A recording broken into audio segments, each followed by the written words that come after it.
I've always been a hands-on person. I was an auto mechanic for a couple years. So I've always been working with metal and different materials. A lot of my metal comes from finding it at rummage sales, garage sales, Goodwill, wherever I can. And I've used platters, trays, printing plates, architectural copper, and then even like miscellaneous parts from lamps or faucets.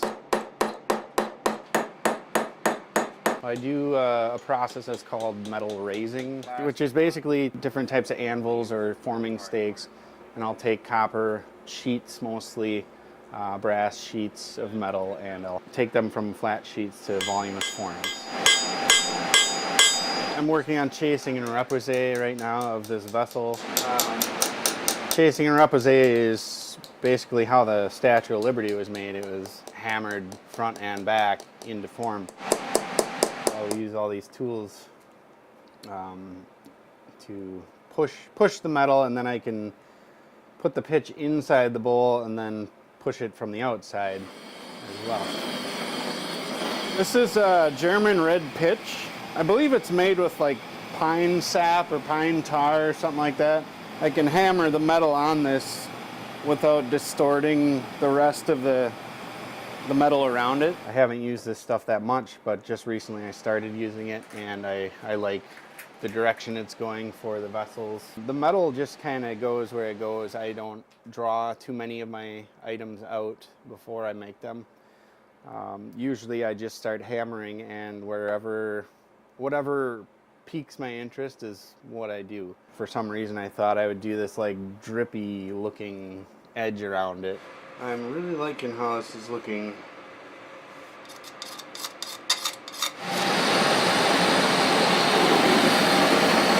Just being able to manipulate metal, because it's such a permanent thing, taking something and upcycling it into something else that's more aesthetically pleasing.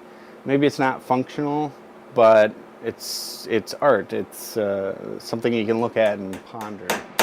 I like being able to do that, and people like what I make, and so I guess I kind of make it for them. In 2008, Decorah saw some of the worst flooding since the 1940s, after a levee broke along the upper Iowa River. Now, 8 years later, residents are experiencing some deja vu. At 5 a.m. when I got up to get ready for work, it was pouring in pretty good from the drains. So yeah, we had a lot of backflow from the sewage. More than 8 inches of rain fell overnight, causing the upper Iowa River to rise from 3 feet all the way to 12 feet. With half the town underwater, it didn't take long for neighbors to lend a helping hand. Unable to practice, the Luther College football team got to work. It definitely was just kind of second nature to be able to put football camp on hold for a day. And to go out and really take care of, the people who cheer you on Saturdays, and the people who, matter most to me in my life. We came and it was pretty flooded all the way up past the windows down here in the basement, and we put up these sandbags and then started immediately shoveling and with 5-gallon buckets trying to get water back over on the other side of the sandbags.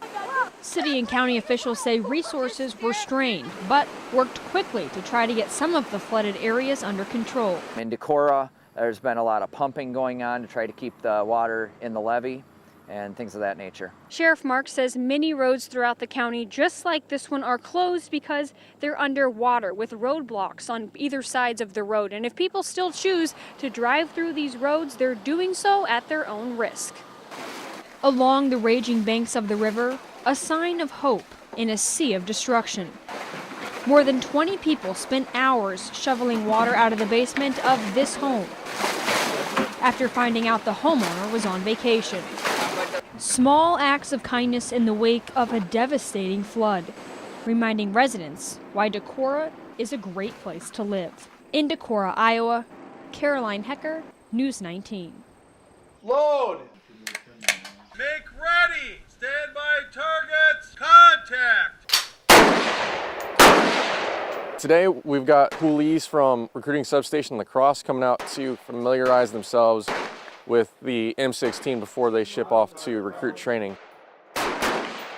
They get classes, safety classes about weapon safety rules, what to expect, and then they get to shoot the rifle and learn how it feels. First time shooting a gun ever. This was my first time actually shooting an AR-15. Don't jump on it. It gives me a head start on shooting a gun. First time shooting it, I'd rather have it here than at boot camp. So that really helped out a lot, and they taught me parts of the guns, the commands, and what to do and what not to do. Close the ejection port cover. That's the habit you got to get into now. If we have this kind of training before boot camp, then it'll definitely help us while we're there and just be more comfortable when we're there. So I'm definitely excited to be able to say that I've done this. I'm very comforted in the fact that we did this before I got to boot camp. Just feeling the little bit of nerves that I had before shooting and just being in this relaxed setting with the relaxed people. I can only imagine how it would have been my first time ever shooting, being sleep deprived and, you know, being at boot camp. Push it. This target. While they're in recruit training, the rifle range is one of the most important events that they have to deal with. So by doing this today, we're giving them that extra leg that other recruits may not have to better prepare them for recruit training. That way they have a better chance to graduate and become United States Marines. You did real good for never shooting a rifle. You did real good. The call came in around 1 a.m. A night shift foreman spotted heavy smoke and huge flames at the tie yard of Omaha, a scrap railroad tie company on French Island. It's where they chip the railroad ties and then they use them to burn down at XL Energy for our energy. Nearby residents told us they heard booms and fireworks and could smell a strong odor of smoke. Fire officials say it started in a wood chipper. Chipper equipment was burning and was spreading into the building.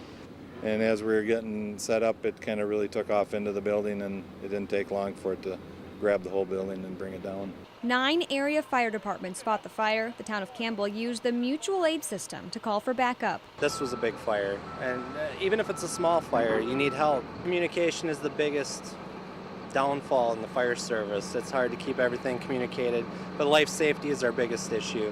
We want to keep everybody safe. Safety was the reason for the shelter-in-place order issued. The fire department asked residents of the town of Campbell to stay inside because the smoke from the fire could have been dangerous. We've got creosote, you know, and that's kind of an oil-based system. The air quality was really bad. It was yellow smoke coming off of it, and it was hanging right to the ground. It took nearly 8 hours to put this fire out. Crews used excavators to help extinguish hot spots.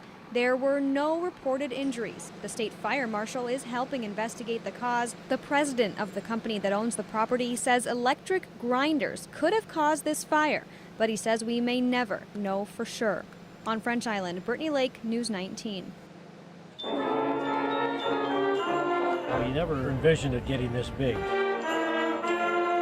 It's the 23rd year of Rotary Lights, started in 1995 with a core of people that just were interested in bringing a light show to La Crosse at that time. We ordered 250,000 lights from a vendor at that time and have added to it each and every year since that time. Blow it out. There's always something new and different. Nice and gooey. Thank you. You're welcome, and I'll take that for you. Last Saturday night, we had over 11,000 people walking in the park. That's a lot of folks, and over 3,600 vehicles came through the park on that one Saturday night. So it's popular, and they're coming from all over the Midwest. I really like the fire-breathing dragon. I think it's really cool. It's really fun to look at all the lights. It's fun to do with friends because you're messing around when you're walking around. I'd say expect a lot of friendly people who are willing to help in anything really, and just a really colorful, fun display for anyone to enjoy. Merry Christmas. Don't forget your headlights. Thank you. Yep, thank you. And again, we can only do that because of the generosity of the community and how nice it is to get good sponsors and good promotion for this. And people themselves are very generous with their contributions. Thank you. It's about 3,200 volunteers that help the project, and I always say every year, I don't think another community could do that. Certainly we had no computerization when we first got started. Used old-time rotary switches. Most of our animators are now computerized. There's about 80 switches that have to be hit every time we turn it on or turn it off. It's a great icon for the entire La Crosse area.